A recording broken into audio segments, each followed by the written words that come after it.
click like and subscribe.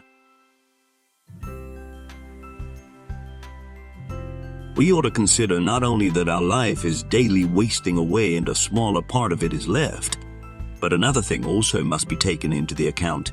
that if a man should live longer, it is quite uncertain whether the understanding will still continue sufficient for the comprehension of things and retain the power of contemplation, which strives to acquire the knowledge of the divine and the human. For if he shall begin to fall into dotage, perspiration and nutrition and imagination and appetite, and whatever else there is of the kind, will not fail but the power of making use of ourselves,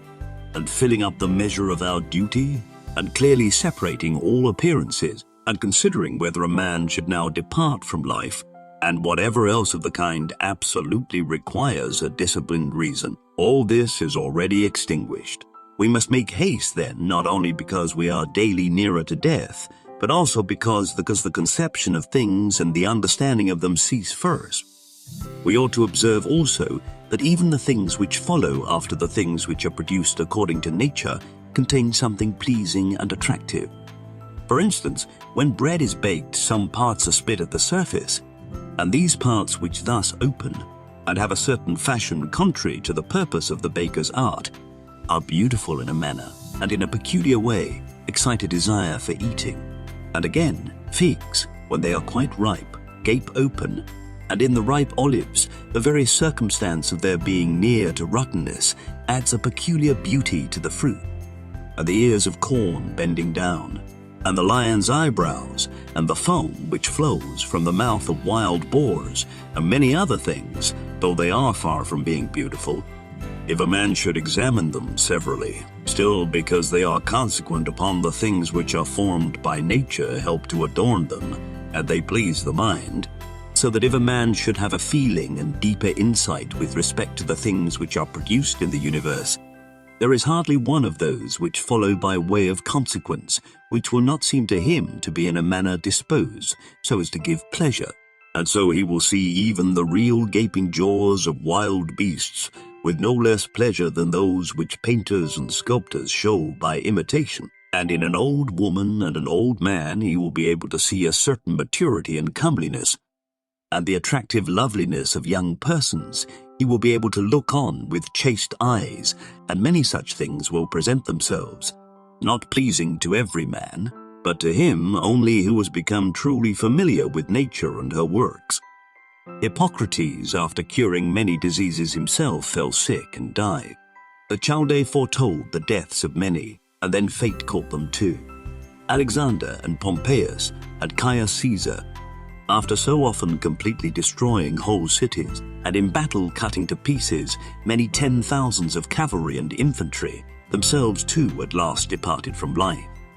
Heraclitus, after so many speculations on the conflagration of the universe, was filled with water internally and died smeared all over with mud, and least destroyed Democritus and other lice killed Socrates. What means all this? Thou hast embarked, thou hast made the voyage, thou art come to shore, get out. If indeed to another life there is no want of gods, not even there, but if to a state without sensation thou wilt cease to be held by pains and pleasures, and to be a slave to the vessel, which is as much inferior as that which serves it is superior, for the one is intelligence and deity, the other is earth and corruption. Do not waste the remainder of thy life in thoughts about others, when thou dost not refer thy thoughts to some object of common utility, for thou losest the opportunity of doing something else when thou hast such thoughts as these.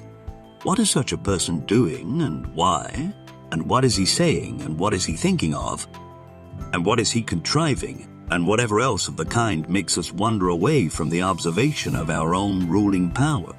We ought then to check in the series of our thoughts, everything that is without a purpose and useless, but most of all the over-curious feeling and the malignant. And a man should use himself to think of those things only about which, if one should suddenly ask, what hast thou now in thy thoughts? With perfect openness thou mightest immediately answer, this or that, so that from thy words it should be plain that everything in thee is simple and benevolent, and such as befits a social animal, and one that cares not for thoughts about pleasure or sensual enjoyments at all, nor has any rivalry or envy and suspicion, or anything else for which thou wouldst blush, if thou shouldst say that thou hadst it in thy mind. For the man who is such and no longer delays being among the number of the best, is like a priest and minister of the gods, using too the deity which is planted within him, which makes the man uncontaminated by pleasure, unharmed by any pain, untouched by any insult, feeling no wrong, a fighter in the noblest fight, one who cannot be overpowered by any passion, died deep with justice, accepting with all his soul everything which happens, and is assigned to him as his portion, and not often nor yet without great necessity and for the general interest, imagining what another says, or does, or thinks, for it is only what belongs to himself that he makes the matter for his activity, and he constantly thinks of that which is allotted to himself out of the sum total of things, and he makes his own acts fair, and he is persuaded that his own portion is good. For the lot which is assigned to each man is carried along with him and carries him along with it, and he remembers also that every rational animal is his kinsman, and that to care for all men is according to man's nature, and a man should hold on to the opinion, not of all, but of those only who confessedly live according to nature. But as to those who live not so,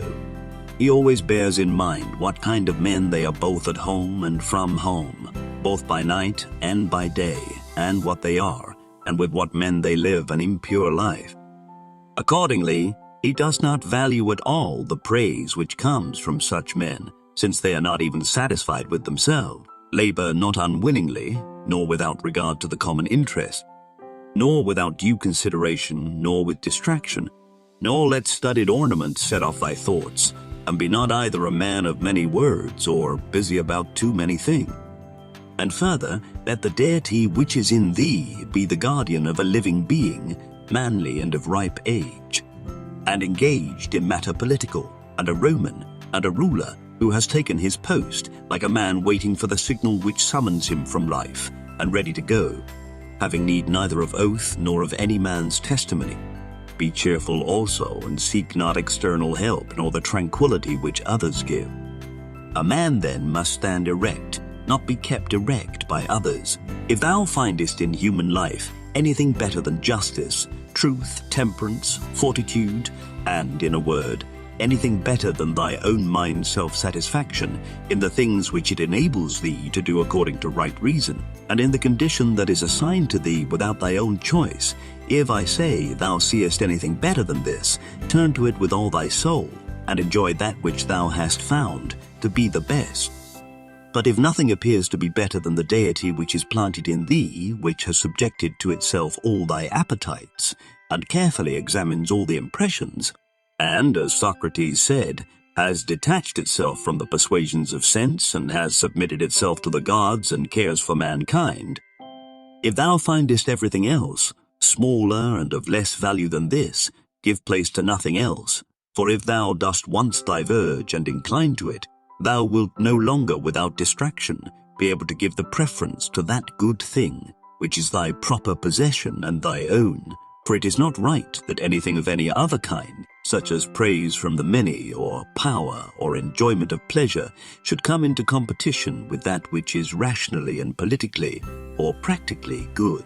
All these things, even though they may seem to adapt themselves to the better things in a small degree, obtain the superiority all at once, and carry us away.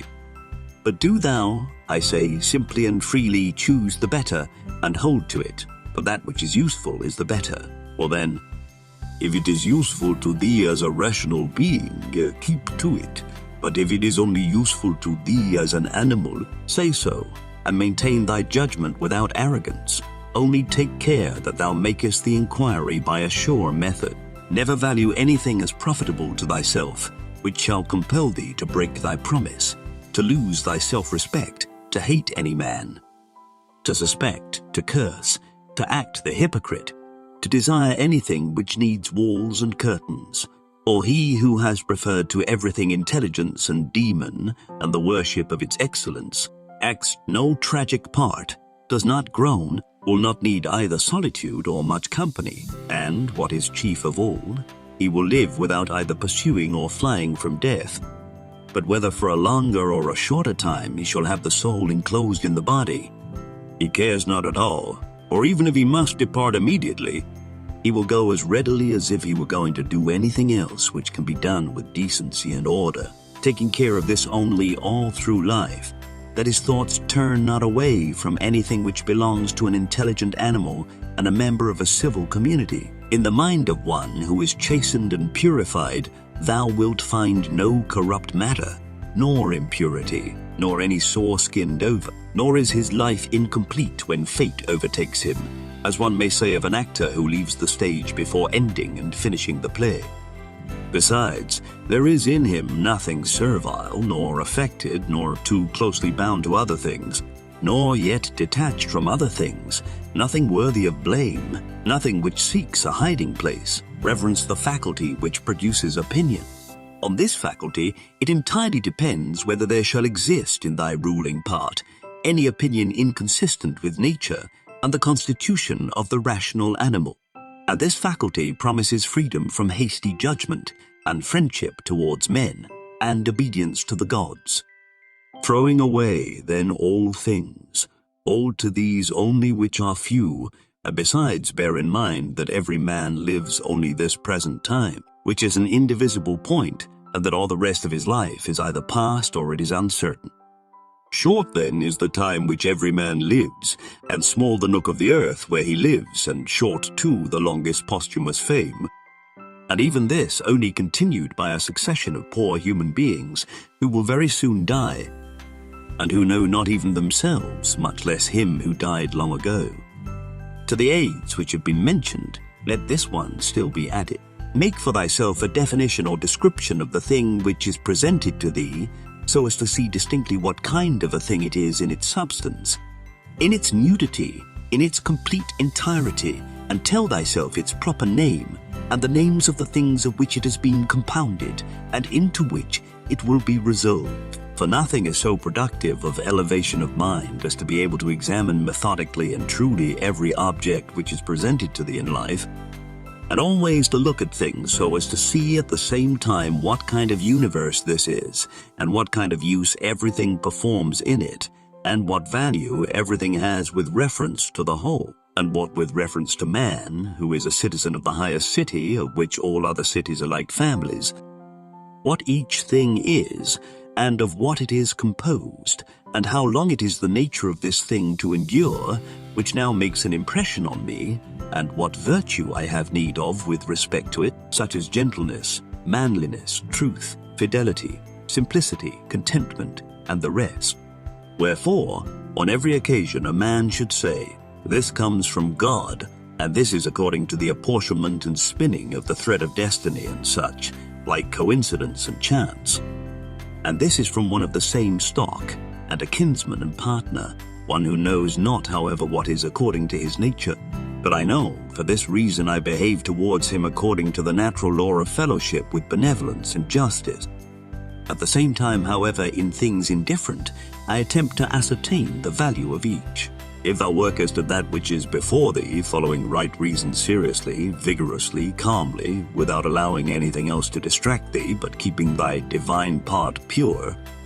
as if thou shouldest be bound to give it back immediately, if thou holdest to this, expecting nothing, fearing nothing, but satisfied with thy present activity according to nature, and with heroic truth in every word and sound which thou utterest, thou wilt live happy. And there is no man who is able to prevent this. As physicians have always their instruments and knives ready for cases which suddenly require their skill, so do thou have principles ready for the understanding of things divine and human, and for doing everything, even the smallest, with a recollection of the bond which unites the divine and human to one another.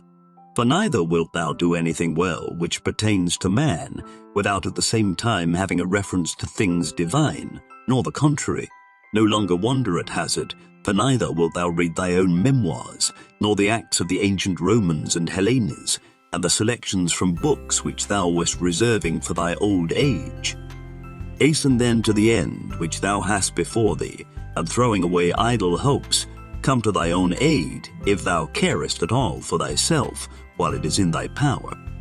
They know not how many things are signified by the words stealing, sowing, buying, keeping quiet, seeing what ought to be done, for this is not affected by the eyes, but by another kind of vision.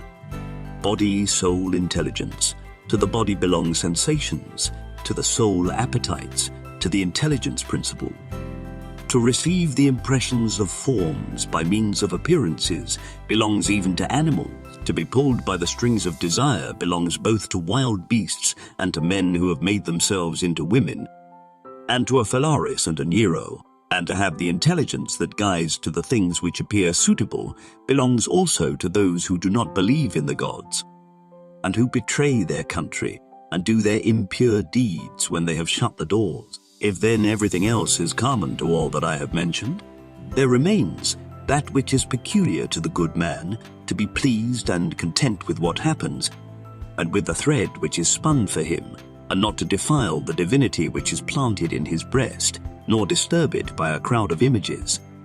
but to preserve it tranquil, following it obediently as a god, neither saying anything contrary to the truth, nor doing anything contrary to justice. And if all men refuse to believe that he lives a simple, modest, and contented life, he is neither angry with any of them, nor does he deviate from the way which leads to the end of life, to which a man ought to come pure, tranquil, ready to depart, and without any compulsion perfectly reconciled to his lot.